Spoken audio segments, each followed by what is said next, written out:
ये बात साल 1967 की है। उत्तर प्रदेश के मुख्यमंत्री हरिद्वार दौरे पे गए थे। 2 दिन उनको रहना था, इसलिए गंगा के किनारे बने सर्किट हाउस में रुक जाते हैं। अब इसी बीच में रेजिडेंट मजिस्ट्रेट जो होते हैं उनके खाने की व्यवस्था करते हैं। खाना जैसे ही वह पहुंचता है मुख्यमंत्री के पास, तो मुख्यमंत्री खाना देखने के बाद मना कर देते हैं। कहते हैं कि मेरा व्रत है, इसलिए मैं खाना नहीं खा पाऊंगा।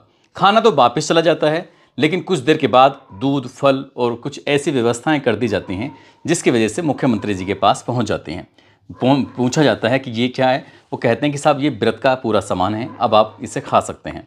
मुख्यमंत्री ने उस व्रत के सामान को खाया। बाकी उनके टीम के जो हिस्से थे, बाकी लोग जो थे, उन्होंने भी उस व्रत के सामान को खाया और खाने के बाद वो अपने दौरे पर निकल जाते हैं। इसी तरह से 2 दिन का उनका टूर होता है और 2 दिन के बाद जब वो यहाँ से जा रहे थे तो हरिद्वार की एक ट्रेन में बैठ जाते हैं। और ट्रेन में बैठने के बाद तभी किसी को आदेश करते हैं अपने निजी सचिव को कि वो जो रेजिडेंट मजिस्ट्रेट है जिनका नाम चंद्रशेखर द्विवेदी है, उनको बुलाइए जरा।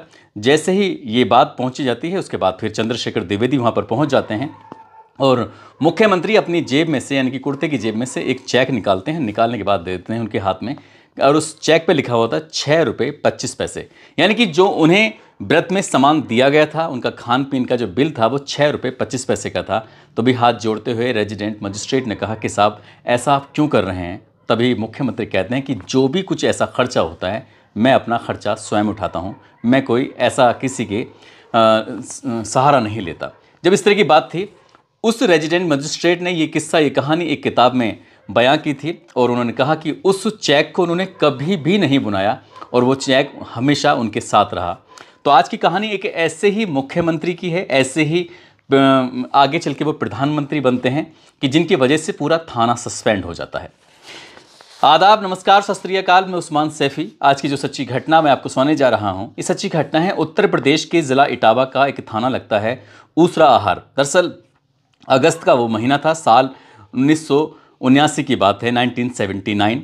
शाम के लगभग 6 बजे के आसपास का वक्त रहा होगा। एक किसान जो धोती कुर्ता पहना हुआ था, किसान आता है और आने के बाद संतरे से पूछता है कि भैया थानेदार साहब से बात करनी है, उनसे मुलाकात करनी है। जैसे ही किसान ने पूछा, संतरी ने कहा कि थानेदार साहब तो राउंड पे गए हुए हैं, बताइए क्या बात है। वो कहते हैं कि साहब मेरे जेब काट ली गई है और मैं बहुत परेशान हूँ, बहुत दुखी हूँ, मैं करूँ तो क्या करूँ। जैसे ही संतरी ने ये बात सुनी, उसने कहा कि ठीक है, थोड़ी देर इंतज़ार कर लो। थोड़ी देर इंतज़ार करते हैं लेकिन थानेदार आता नहीं है। तभी नज़र पड़ जाती है, थाने का सेकंड अफसर होता है यानी कि दरोगा, उसकी नज़र पड़ जाती है। पूछते हैं कि ये बुज़ुर्ग आदमी यहाँ पर क्यों आया हुआ है। लगभग 75 साल के आसपास की उम्र रही होगी।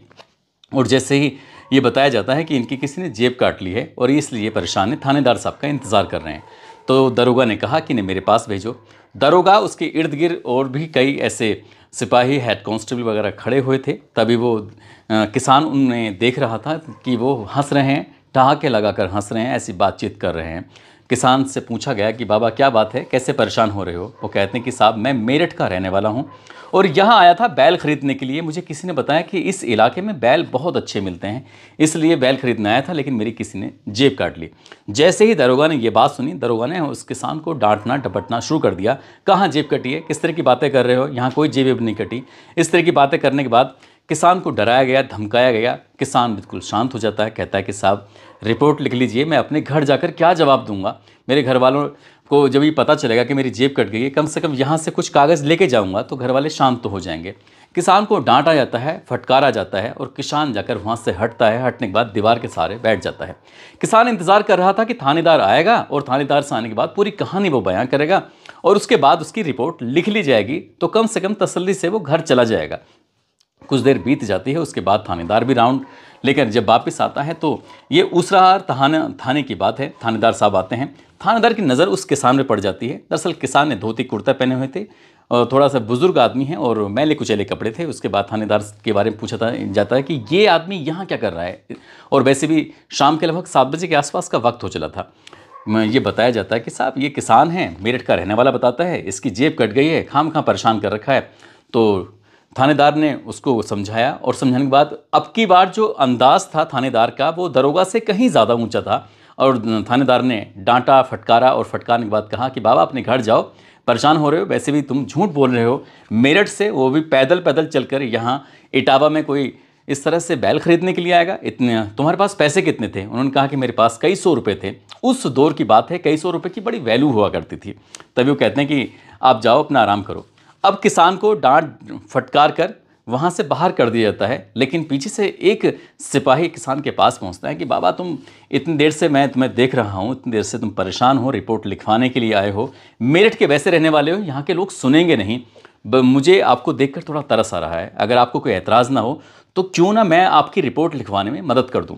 किसान ने कहा कि अगर भैया ऐसा हो जाए तो इससे बढ़िया तो कोई बात ही नहीं है, अगर रिपोर्ट लिखवाने में मदद हो जाए। पैसों के बारे में पूछा गया, पैसों की संख्या थोड़ी ज़्यादा थी, इसलिए सिपाही ने कहा कि अगर तुम्हें रिपोर्ट लिखवानी है तो 100 रुपये लगेंगे। किसान ने कहा 100 रुपये लगेंगे, मेरी तो पहले से जेब कटी पड़ी है, आप एक काम करो, मैं इतने पैसे नहीं दे पाऊंगा, और रिपोर्ट लिखनी है तो लिखो, नहीं तो मत लिखो। कुल मिला के दोनों के बीच में बातचीत का जो संवाद शुरू हो जाता है और बात 35 रुपये पर आकर थम जाती है। सिपाही कहता है कि आप 35 रुपये खर्च कर दीजिएगा और मैं आपकी रिपोर्ट लिखवा दूंगा। वो सीधा जाता है थानेदार के पास सिपाही और जाकर कहता है कि मैंने उस किसान को मना लिया है और साहब 35 रुपये की रिश्वत वो दे रहा है, और आप उसकी अगर रिपोर्ट लिख लोगे तो कोई दिक्कत, कोई एतराज़ नहीं है। ठीक, थानेदार बात सुनता है, उसने कहा कि ठीक है, तुमने अच्छा काम किया है, उस किसान को बुलाओ और मुंशी के पास लेके जाओ, मुंशी उसकी रिपोर्ट लिख लेगा। आखिरकार किसान बोलता गया, मुंशी लिखता गया। जब रिपोर्ट पूरी लिख ली जाती है उसके बाद कहा जाता है, एक पैड जो इंक का पैड होता है, आपने देखा होगा कि उल्टे हाथ से अंगूठे पर जब निशान लगाया जाता है किसी कागज़ पर, उसको पैड उसके आगे कर दिया गया। तो किसान ने कहा कि मुझे पेन दे दीजिए, मैं हस्ताक्षर करूंगा। जब बात पेन देने की आती है तो उन्होंने उठा के पेन दे दिया, और जब पेन दिया तो उस पैड को अपने हाथ में जैसे ही उस सिपाही ने लिया तो उन्होंने कहा कि नहीं नहीं, इस पैड को भी रहने दीजिए, और किसान ने उस पैड को अपने हाथ से पकड़ लिया, साथ ही उस पर एक हस्ताक्षर कर दिए, और हस्ताक्षर करने के तुरंत बाद ही अपनी जेब में हाथ डाला, और हाथ डालने के बाद एक मोहर निकाली, और मोहर निकालते ही उस कागज़ पर एकदम ठप्पा लगा दिया। जैसे ही कागज़ पर ठप्पा लगाया, वो मुंशी देखकर बड़ा आश्चर्यचकित था। उसने कहा कि ये किसान किस तरह की काम कर रहा है, कभी कहता है कि हस्ताक्षर करूंगा, कभी वो इस पर मोहर निकाल कर लगा रहा है, किस तरह की मोहर है। जब उसने उस मोहर को बड़े करीब से, बड़े गौर से देखा तो उस मोहर को देखकर उसे बड़ा आश्चर्य हो रहा था। वो समझ नहीं पा रहा था कि आखिरकार ये कैसे सच हो सकता है, उसके थाने में इतना बड़ा आदमी कैसे आ सकता है। दरअसल वो बड़ा आदमी भारत का प्रधानमंत्री था, नाम चौधरी चरण सिंह, और उस मोहर पर लिखा हुआ था प्रधानमंत्री भारत सरकार नई दिल्ली।